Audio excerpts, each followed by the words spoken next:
Perkenalkan, kami dari kelas A3 dari Universitas Serang Raya. Pada mata kuliah Data Mining, kami akan mempresentasikan tentang apa itu preparing data. Di sini kami beranggotakan 5 orang, dan di sebelah kanan saya ada Saya Ijam Widiwiguna. Saya Freddy Brisina. Saya Nika Gemilang. Saya Selvi Prihartanti. dan saya Ahmad Khotib. Oke, kita akan langsung presentasi tentang apa itu preparing data. Di sini saya akan menjelaskan tentang representasi data baku. Di dalam data baku terdapat sebuah nilai numerik. Nilai numerik mencakup variabel nilai real atau variabel integer, seperti usia, kecepatan, atau panjang. Fitur dengan nilai numerik memiliki dua properti penting. Nilainya memiliki hubungan keteraturan.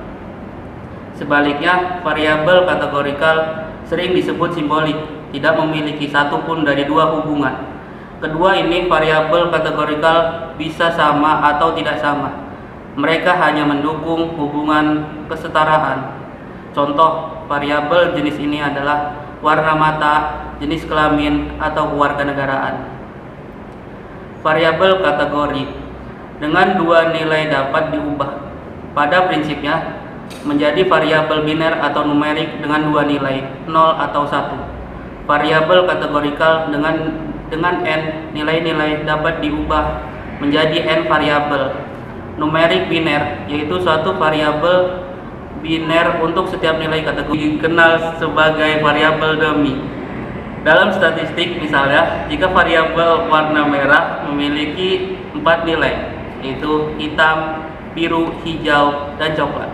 Keduanya dapat dikodekan dengan 4 digit biner. Variabel diskrit juga disebut variabel kualitatif. Variabel seperti itu diukur atau nilainya ditentukan menggunakan salah satu dari dua jenis skala numerik, nominal atau urut. Skala nominal adalah skala tanpa urutan yang menggunakan simbol, karakter, dan angka yang berbeda untuk mewakili status nilai yang berbeda di variabel yang diukur. Contoh, variabel nominal, utilitas, pengidentifikasi, tipe pelanggan dengan kemungkinan nilai adalah residensial, komersial, dan industri. Nilai N dapat dikodekan menurut abjad A, B, dan C atau numerik sebagai 1, 2, dan 3, tetapi tidak memiliki metrik. Contoh jenis variabel dapat dilihat pada tabel yang ada di slide berikut ini. Variabel ordinal adalah variabel kategorikal di mana relasi order definisikan tetap bukan relasi jarak. Contoh, atribut ordinal adalah perangkat siswa di kelas dengan posisi mudah, medali emas, perak, dan perunggu dalam kompetisi olahraga. Variabel ordinal berkaitan erat dengan variabel linguistik dan fusi yang bisa digunakan dalam lisan bahasa Inggris.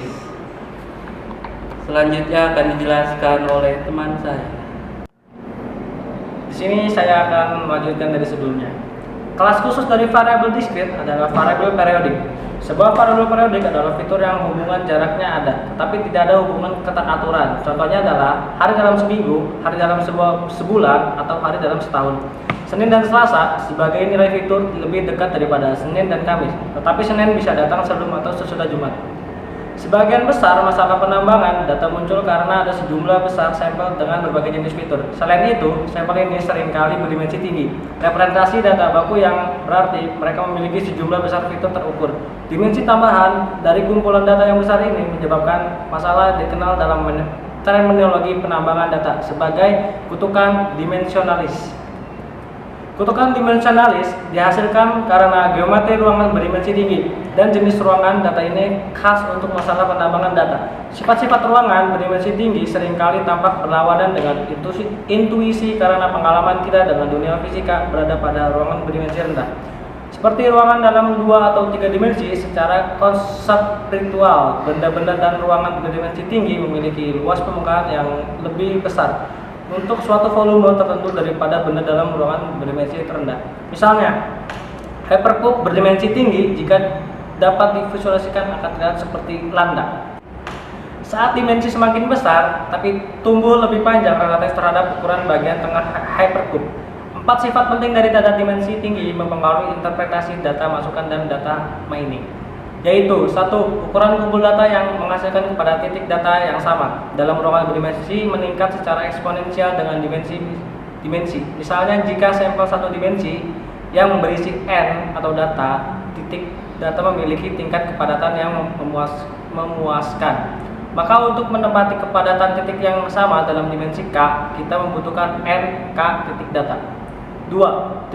Diperlukan radius yang lebih besar untuk memasukkan sebagian kecil dari titik data dalam ruangan berdimensi tinggi.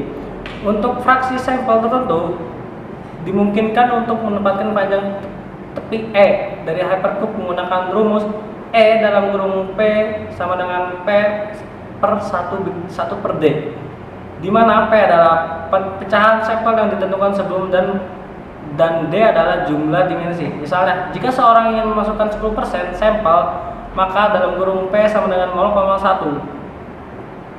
Maka tepi yang sesuai untuk ruangan 2D akan E2 atau 0,1 sama dengan 0,32. Untuk ruangan 3 dimensi, E3 atau 0,1-nya sama dengan 0,46. Dan untuk spasi 10D, E10 0,1 sama dengan 0,80. Interpretasi grafis dari tepi ini diberikan kepada gambar 2.3. 3. Hampir setiap titik lebih dekat ke tepi daripada ke titik sampel lain dalam ruangan berdimensi tinggi. Untuk sampel berukuran n atau jarak d yang diharapkan antara titik data dalam ruangan berdimensi d adalah d dalam kurung d per n sama dengan setengah dalam kurung 1 per n pangkat 1 per d. 4. Hampir setiap poin adalah pencilan. Dengan bertambahnya dimensi ruang masukan, jarak antara titik prediksi dan pusat dari titik-titik yang diklasifikasikan meningkat. Misalnya, ketika D sama dengan 10, nilai yang diharapkan dari titik prediksi adalah 3,1. Deviasi standar dari pusat data yang termasuk dalam satu kelas. Jika D sama dengan 20, jarak adalah 4,4. Deviasi standar. Aturan kutukan dimensi ini paling sering memiliki konsekuensi serius saat berhadapan dengan sampel dalam jumlah terbatas dalam ruangan dimensi tinggi. Suatu eksperimen menarik yang dilakukan baru-baru ini oleh sekelompok siswa menunjukkan pentingnya memahami konsep kutukan dimensi untuk tugas penambangan data. Selanjutnya akan dijelaskan oleh teman saya. Saya akan melanjutkan presentasi dari teman saya. Mereka menghasilkan 500 titik secara acak untuk ruang n dimensi yang berbeda. Jumlah dimensi adalah antara 2 dan 50. Kemudian, mereka mengukur di setiap ruang semua jarak antara pasangan titik dan menghitung parameter P banding P dikali N sama dengan catatan 10 kurung buka max underscore dis N diambil min underscore dis N per min underscore dis N, di mana N adalah jumlah dimensi dan max dis adalah min dis adalah jarak maksimum dan minimum dalam ruang tertentu. Karakteristik data baku, semua kumpulan data mentah yang awalnya disiapkan untuk penambangan data seringkali berukuran besar. Banyak yang terkait dengan manusia dan berpotensi menjadi berantakan. A priori, seseorang harus berharap untuk menemukan nilai yang hilang, distori, kesalahan pencatatan, pengambilan sampel yang tidak memadai, dan seterusnya dalam kumpulan data awal ini. Mari kita lihat apa saja sumber dan implikasi dari data yang berantakan. Pertama, data mungkin hilang karena berbagai macam alasan. Terkadang ada kesalahan dalam pengukuran atau rekaman, tetapi dalam banyak kasus nilainya tidak tersedia. Untuk mengatasi ini, dalam proses data mining, seseorang harus dapat membuat model dengan data yang disajikan, bahkan dengan nilai yang hilang. Penyebab kedua data berantakan adalah kesalahan pencatatan data, dan itu biasa terjadi pada data dalam volume besar. Kita harus memiliki mekanisme untuk menemukan beberapa dari nilai-nilai yang tidak biasa. Ini dalam beberapa kasus, bahkan untuk bekerja dengan mereka untuk menghilangkan pengaruhnya pada hari akhir. Sangat penting untuk memeriksa data secara menyeluruh sebelum melakukan langkah lebih lanjut dalam analisis formal. Secara tradisional, analisis data mining harus membiasakan diri dengan data mereka sebelum nilai modelnya atau menggunakannya dengan beberapa algoritme data mining. Namun, dengan ukuran besar, kumpulan data modern ini kurang layak atau bahkan tidak mungkin sama sekali dalam banyak kasus. Data tradistoris. Pilihan langkah-langkah yang salah dalam metodologi, kesalahan penerapan alat data mining, model yang terlalu ideal, model yang melampaui berbagai sumber, ketidakpastian dan ambiguitas dalam data. Semua ini mewakili kemungkinan untuk mengambil arah yang salah dalam penambangan data proses. Data harus terdefinisi dengan baik, konsisten, dan tidak mudah berubah. Kuantitas data harus cukup besar untuk mendukung analisis data, pembuatan query, pelaporan, dan perbandingan data historis dalam jangka waktu yang lama. Dalam penambangan data akan setuju bahwa salah satu langkah paling penting dalam proses penambangan data adalah persiapan dan transformasi kumpulan data awal. Normalisasi, penskalaan desimal. Skala desimal memindahkan titik desimal tetapi masih mempertahankan sebagian besar nilai digit aslinya. Skala tipikal mempertahankan nilai dalam rentang -1 hingga 1. Persamaan berikut menjelaskan penskalaan dimensial di mana V dikali I adalah nilai fitur V untuk kasus I dan V aksen dikali I adalah nilai berskala. V aksen dikali I sama dengan V dikali I per 10 km. Selanjutnya akan dijelaskan oleh teman saya. Baik, di sini saya akan melanjutkan presentasi dari teman saya. Untuk K terkecil seperti itu, max dalam kurung mutlak V aksen dikali I tutup kurung kurang dari 1. Pertama, maksimum mutlak V aksen dikali I ditemukan dalam kumpulan data. Dan kemudian, koma desimal adalah dipindahkan sampai baru berskala nilai absolut maksimum kurang dari 1. Pembagi tersebut kemudian diterapkan ke semua V dikali I lainnya. Misalnya, jika nilai terbesar dalam himpunan adalah 455 dan nilai terkecil adalah 834, maka nilai absolut maksimum kenampakan medan tersebut menjadi 0,834 dan pembagi untuk semua V dikali I adalah 1000 dalam kurung K sama dengan 3. Min kurangin max normalisasi.